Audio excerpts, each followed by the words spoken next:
we will be free. For when the rising tide is turned in every London quarter, Parliament comes crashing down with Robert's Rules of Order.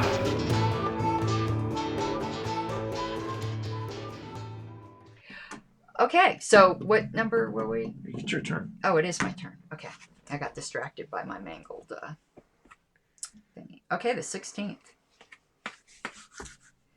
If the bylaws require election of the officers to be by ballot, and there is only one nominee for the office,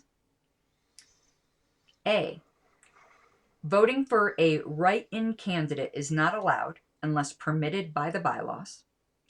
B, a ballot vote must be taken. C, there must be at least 2 nominees for each office. Another candidate must be nominated. That ain't true. Or D, the vote may be taken by acclamation. We do D a lot. We shouldn't. Give me A and B again.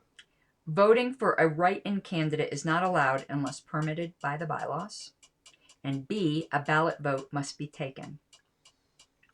And the original question said, If the bylaws require election of the officers to be by ballot and there is only one nominee for office. you still do it by ballot because the bylaws require it, so B.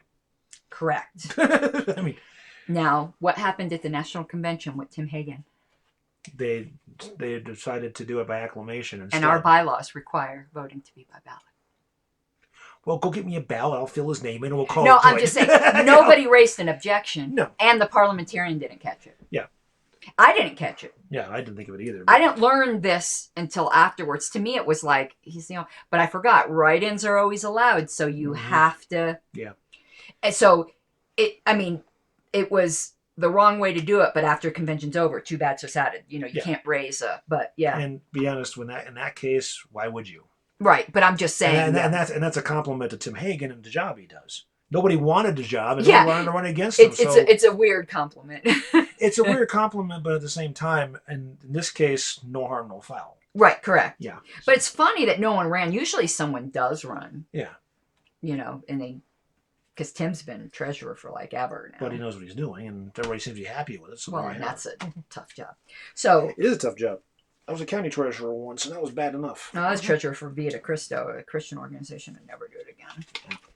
Okay, not because it was a Christian organization, because it was treasurer. Being a treasurer is a tough job. When I was the county treasurer in Riverside, I had to raise hell with Bank of America twice because those bastards were charging us fees when our account explicitly said it was exempt from fees. Well, and if we had the original Security Pacific pre-merger passbook that said that in it. But also, if you fuck up, you're on the hook. The treasurer's person. Now, I'm not sure if that's with state finance, but with the national party, the FEC holds the party treasurer liable. Right. Now, in that respect, is Tim indemnified and bonded? I don't know. I'm sure he is. I hope so. We have officer and whatever. Yeah. Good. Otherwise, I'm like, what? Yeah. Yeah. And we're incorporated, but whatever. But just saying, I would never do it. Right. And I know how to do it. I've been a bookkeeper for a long, long time. I did that for a living, but nope. I had to do it when I own my own business, so yeah, I know what you mean. Where are we at? 44? 441. Section 46. So 4635, if the bylaws require the election of officers to be by ballot and there's only one nominee for the office, the ballot must nevertheless be taken for that office unless the bylaws provide for an exception in such a case.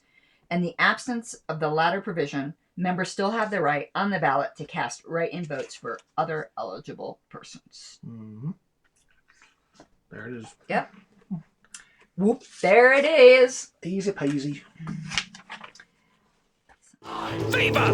Let's hear the opposition side. Like a stubborn donkey's bray. All opposed? You say nay. Opposed! Opposed! The motion carries anyway.